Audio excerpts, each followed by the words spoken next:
But if you don't mind, I appreciate everybody being here. I'd like to start us with a word of prayer. We are here for the girls basketball preseason meeting.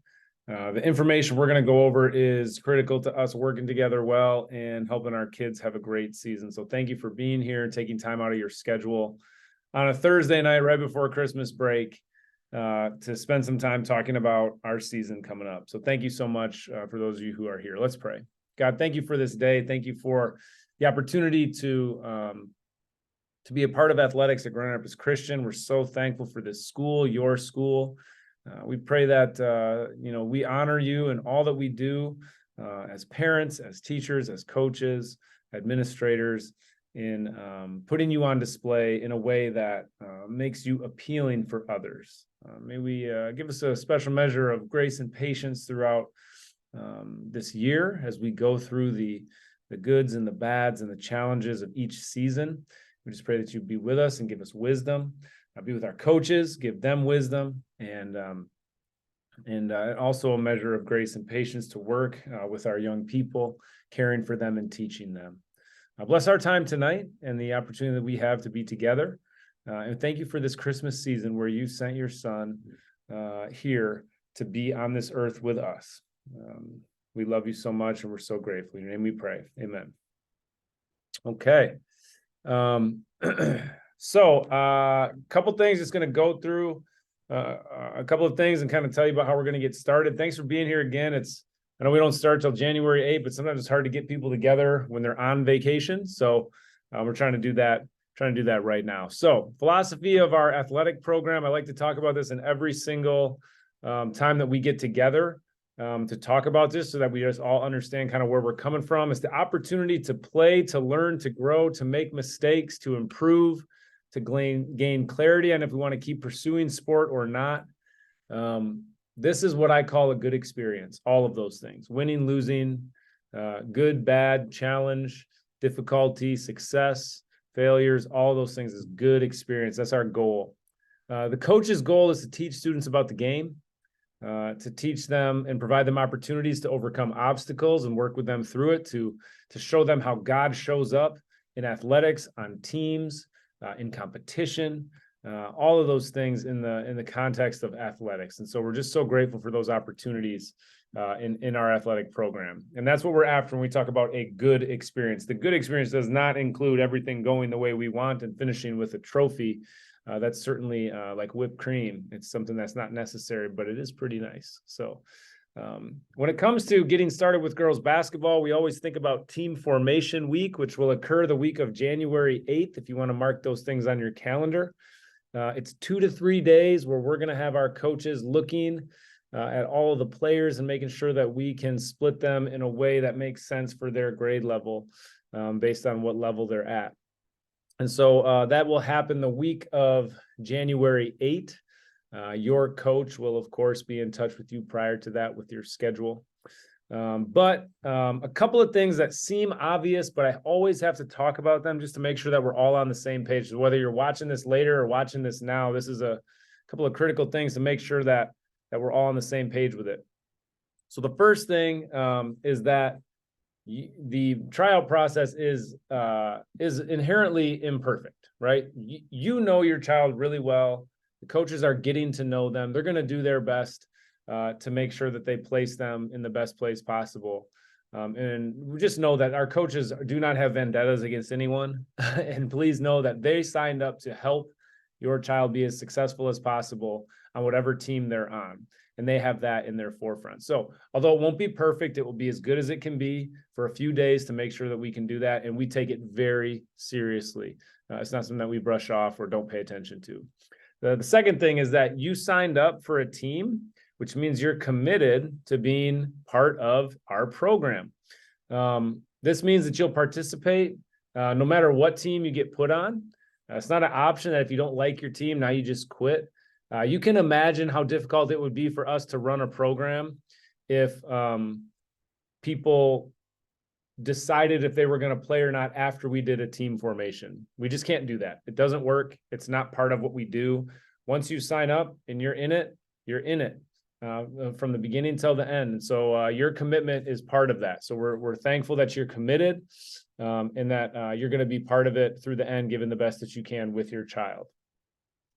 Third thing, club sports. Many of our kids participate on a club basketball team, a club volleyball, club soccer team outside of GRCMS during the season.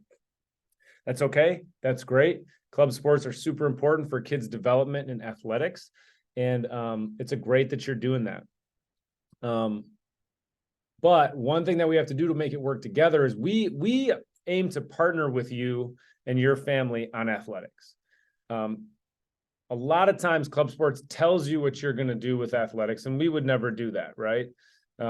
We want to encourage you. I guess what I want to do is I want to encourage you that to just be confident that they don't need to tell you what you're going to do with your life, just like we don't. I mean, you pay for both. Sometimes people say, well, I'm paying for club. You're paying for this too. It's called tuition, right? So we're paying for both.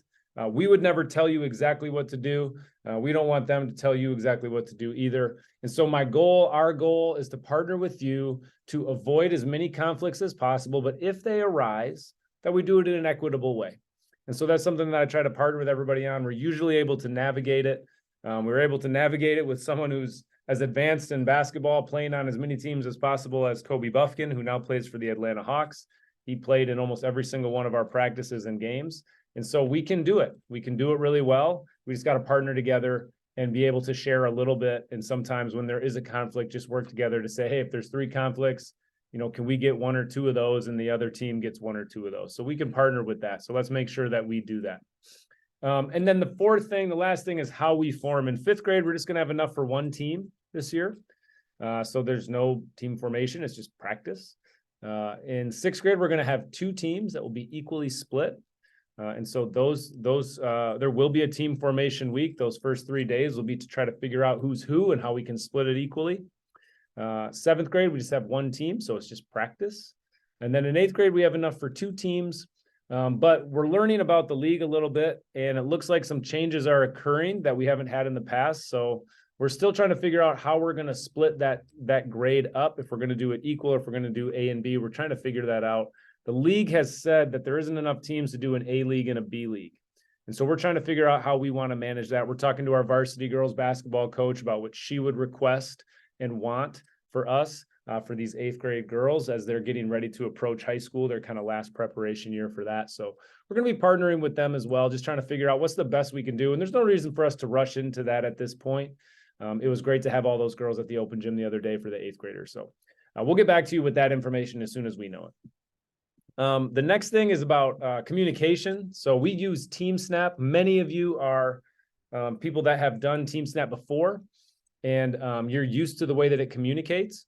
And so, you'll get reminders. Once you are placed on a team, then your coach will load you onto the TeamSnap roster and you will get an invitation to join. All you have to do is press join, and then you can add as many contact numbers and stuff as you want to that. In the meantime, coach will send you an email. They have your email list, and they will send you an email to make sure that you get all the information you need through email until you're put on a team. In that 5th and 7th grade, where we already have the team set, I'm probably going to load everybody on there, and coach can start communicating with you right away through TeamSnap. So you may get an invitation to that fairly shortly. Okay. So practice schedules, we try to keep them as consistent as we can. But sometimes, due to club sports or due to a coach's schedule and what our game schedule is, we sometimes can't be consistent. So we're just hoping for flexibility as best we can to get in the gyms. What we do know for sure is that the 5th and 6th graders will play 3 days a week. Whether that's practices and games. Like if you have 2 practices, you might have 1 game. If you have 2 games, you might have 1 practice. If you have no games, you probably have 3 practices. So 3 days a week. 7th and 8th grade, our goal is to get in the gym 4 times a week between games and practices. The game schedules are not final yet. Unfortunately, I just got a text from the league director, and he said that when he went to upload the schedules, he had attempted to create those schedules already. Something glitched in the system, and now he has to hope that they can fix the glitch tomorrow, and then he'll hopefully get us all those schedules even now, so we can start to plan out our season over Christmas break for you. So that's what we're excited about. Hopefully they can get that to work. So that's kind of the basics of like how we're going to form teams, how practices and communication will begin. If there's any questions that you might have, please feel free to type them in the chat at the bottom of your screen. There's a chat function down there. If you have a question, I'll be checking that chat. So if you're thinking of something as I'm talking, just please jot it in there, and I'll make sure that I check that and answer those questions as we go. Okay. The next section of our conversation today is a chance where I think it's one of the most important parts of Grand Rapids Christian athletics. It's something that we talk about a lot, whether it's the middle school or high school, and it's how we coexist as a community, right? In an athletic Christian culture at Grand Rapids Christian, what do we desire? And this is 5th through 12th grade. So the conversations that we're having today, you're going to continue to hear as long as you stay with us, because they're so dear to Mr. Hirama and I. And so those things revolve around coach and parent interaction. It's a hard thing to do really well. And so we just try to give you some advice based on Mr. Hirama's 26 years and my 19 years in athletics as administrators on what we've seen. I've been a coach for 17 of those 19 years. I coach varsity sports. I've coached 5th grade sports. I've done it all. I've seen it all. Mr. Hirama is a coach in our program in the middle school. So he's been at this level. We just are really passionate about this thing. So if you give me a couple minutes just to connect on these, I think it will help you have a more enjoyable season if we can think about some of these things. So number one, I want to remind you, coaches are really hard to find. Good coaches are even harder to find, and elite coaches are almost impossible to find. We all want elite coaches for our kids, but what we need to know is that whoever we get, trust me, we're finding them, we're interviewing them, we're talking to them, we're professionally developing them, we are giving them all kinds of information to help it go well. We're doing our best. They do not grow on trees, okay? And we need to treat them with respect, treat them with kindness. If any of you have coached before, you know exactly what it's like to be the coach and worry about parents and what it's going to go like. And so here's a couple of things. Number one, we want to win, but it isn't our number one goal at Grand Rapids Christian Middle. Goal one is putting Christ on display as coaches, players, and parents in a way that spreads the positive news of Christ and what his people are like. And goal two is to teach your child the game that they're interested in signing up for. And we want to teach that as best as we can. You may likely disagree with how someone is strategizing or something like that. But I think we don't have to agree on everything. You and the coach don't have to agree on everything, but you need to be aligned. And I think we can all be aligned that this coach has the best interest of the team and your child in their heart. Otherwise, they wouldn't have signed up to do this. And so let's just stay aligned in that. And remember that we're all going in the same direction here. And we don't have to agree on every way to do that, but we do need to remember that we have to stay aligned. That's the goal, and that's what we're doing. Number two, playing time. Playing time is something that always gets people excited. It's super important for kids to gain experience. Our goal is to give kids playing time. The minimum required playing time is 6 minutes a game. Our goal is to beat that for every player that we have. It's not a requirement to beat it. Equal playing time is not a thing that we do in the middle school. It's not recommended by the league or by our school. So please don't expect equal playing time. And part of that is because I know that the player, like my son was on the 5th grade team, and he needs to play with the best players if he's going to get better. And all of the players need to play with the best players if they're going to be their best, which means the best players have to play more, right? It's the only way to do it. And so our coaches are taught about kind of how to do rotations, and we're trying to help them figure out how to substitute well to give kids chances with the best players as much as we can. It'll be more equal in 5th grade than it will be in 8th grade, most likely. But playing time is not something to bring up with coach. If your child is not getting playing time, you may certainly ask them how they feel about that, and you can encourage them to talk to coach about it. But it's certainly just not a thing that a parent is supposed to talk to a coach about. The next thing, communicating with coach. What is the best way? We desire partnership. Some schools, some clubs, whatever, they want parents to just stay away, don't be around us, let us coach your kid. And I get that because of the way that some parents behave and interact. But at our school, we want to partner with parents. We are a strong athletic program in part because we desire to partner with you and work with you and get to know you and know your child. And the best way for us to be successful is for us to partner together, not fight each other. And so if you want to talk to your coach about hey, my child has this. This is a good way to talk with them. This is a good way to help them. My child really sometimes does this. And, what we do at home is we talk to him about this or her about this. If you want to help them understand your child, that is partnership, right?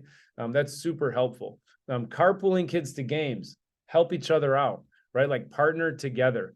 If you have a question for a coach, please may ask questions about things. Don't make statements about things because then you're making judgments about people. Partners don't make those judgments. Partners ask questions and get together and work together on things. So please help us communicate well with coach by partnering. Talk about your child, how the coach could help or get to know your child in a better way. And please, and one thing that I've really learned that helps a lot is see the best, right? All your best friends, all your family members, you see the best, you give them the benefit of the doubt, right? And then other people that you don't know as well, you don't give benefit of the doubt. My request to you is give the coach benefit of the doubt before they've necessarily earned it in your eyes. Start in that position, see the best, give them the benefit of the doubt, and start from that platform. Another thing we always like to talk about is coaching your child from the sideline. I see this mostly in basketball. You see it sometimes in like soccer and volleyball, but basketball seems to be the worst, where parents are coaching their kid from the sideline, which is really hard for coaches because and for the kid, because the kid is thinking, I got to listen to mom or dad, otherwise I'm going to get in trouble when I get home. And if they're not saying the same thing as coach, and I'm going to get in trouble with coach. And so the kid is really in a no-win situation. So my encouragement to you is when they're at the basketball game, when they're at the basketball court, let them be coached by their coach and let them experience the game. Release them to the game. Release them to the practice. Don't get yourself in there. Be a good fan. So what's a good fan? Okay. My son is a 5th grader. His name is Jake. He has autism and he is a very unique and wonderful boy. Loves sports, but he teaches us a lot. And so this good fan section, actually, I'm going to use Jake's as an example to help us understand how to be a good fan. So one thing that Jake does really well, and this is someone who, again, has autism, so he sees the world differently. But what he does really well is he sees being a fan as yelling really excited things when really exciting things happen. A lot of people think they're a good fan by saying, get the ball, go up the court, dive on it. What are you doing? Help out. That is coaching. It is not being a fan, right? A great fan gets excited and encourages when exciting and encouraging things happen. When bad things happen, they just encourage. They don't tell them what to do. They just encourage. And so Jake, often when I sit next to him, a great thing will happen and he'll stand up and he'll be fist pumping and be like, great job, Nate, great job. Da, da, da. And that's the only time he gets excited and loud. And I love that, right? He also says a lot, settle down, Dad, settle down, settle down. Okay, fans don't need to get mad like that. Settle down, right? And it reminds me not to become the coach from the stands, but instead to just settle down, right? And then the other thing that he always talks about is officials. He gets really frustrated about if you get excited at the official. The officials, again, are very hard to find. We're very short on them. They cost a lot of money, and we don't have very many of them. And in middle school, we get a lot of the people that are learning the game, right? That are trying to be new to officiating. It's a place for them to start, just like our kids are starting sport. And so it's kind of the same thing. So my encouragement to you is stay away from worrying about the official. Don't worry about the officials. If you want to tell them something, tell them thanks for officiating this game, because without you officiating this game, we wouldn't have had a game. Thank you. Even if they're the worst official you ever seen, just tell them thank you. Otherwise, we wouldn't have had a game. Thank you. Right. But Jake always says, if my dad is a yeller at officials, and Jake says the other day at a Kelvin basketball game, as my dad is yelling at the officials, Jake says, puppy, stop. You're not supposed to do that. You're not supposed to yell at the official. My dad kind of chuckles and he goes, puppy, if you are going to yell at them, I'm not going to sit by you. And it was just so great to hear an 11-year-old tell an adult in such a simple way, right? That's not what we do. And if you're going to do that and you're going to act like that, I don't want to be near you. And I just thought like that was so clarifying. The people around us were just laughing. And one of the guys said, man, we should have had him around for the last 20 years, and I agree, keep it simple, right? Keep it simple. Be a good fan. be calm, be excited about exciting things. Don't coach from the stands. And then when it comes to officials, don't worry about it. We can't control them anyway, right? So don't worry about them. We want them to see us as this gym is a better place to go to because our fans treat officials with respect. We want that to be our reputation. And then lastly, I just encourage you in the car ride home. I'm going to send you all an article that someone and I wrote that's just kind of about some tips for how to handle the car ride home. And so I hope that you'll be able to read that and take a look at that. But in general, your child is out on a floor being judged by 50 to 100 people for about 32 game minutes straight. They are insecure. They are worried. They are worried if they're impressing you or letting you down. They are constantly stressed about all of those things. And I would submit that the last thing they need to do is go in a car and be talked about the game, right? And judged again by their parent when really they just want to go home and get on with life. This is really just something that they do. It's not who they are. And so my encouragement to you is let the car ride home be fun. Talk about literally anything besides the game, right? Give them that space in this place where they can't get out of it for 5 to 30 minutes as you go home. Let them have their space. If they want to talk about it, let them talk, but don't bring it up. I encourage you not to coach. You certainly can do whatever you want, but it's just my encouragement now that I have a child there as well. We never talk about the game on the way home. We don't even talk about the game at our house unless he wants to talk about it. So it's just some encouragement for you. Let that go. So those are kind of the summary of what we're doing. We talked about schedules. We talked about team formation. We talked about team snap. We've talked about how to be a good fan and how to be the car ride home, how to communicate with coach. We don't do it about playing time. We communicate with coach about how to help our child as a person, or maybe a better way to connect with them. And we ask them how we can help. Can we bring cupcakes? Can we bring drinks? How can we support? And that winning isn't the number one goal. There's 2 goals ahead of that, which is putting Christ on display in a positive way as fans, parents, coaches, and players. And that we want to teach your child the game. That's goal number 2. And if we can win while we do that, that's the best part. So that's kind of what I have for you today. If anybody has a question, you're welcome to unmute and ask that question about something that I missed.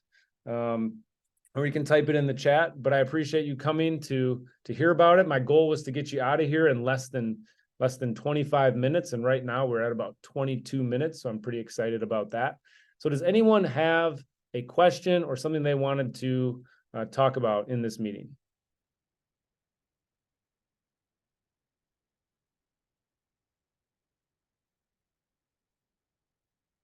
Okay, well, if you think of it, please let me know. It says, what are the start and end dates for the season? Great question, Jessica.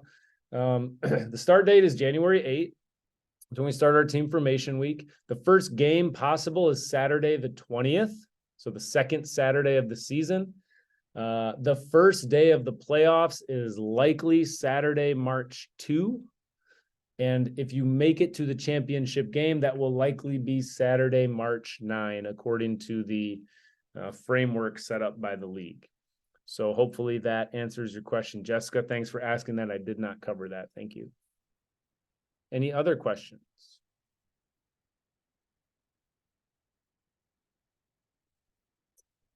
Your coach will contact you during the break. Likely, I'm having a meeting with all of them tonight, so likely you'll get contact from them this weekend. And then again, that week before we start, like that week of January 1, you'll get another communication from them as a reminder. So those are the 2 times, probably this weekend and then the week after the holidays. So in the middle, enjoy the holidays, enjoy Christmas, enjoy family.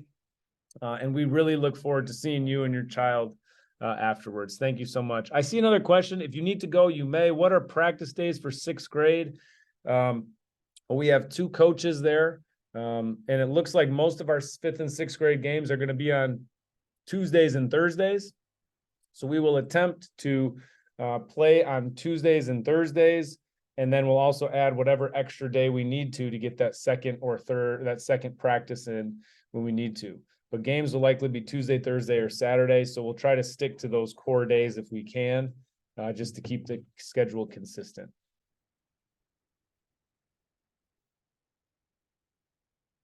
Okay.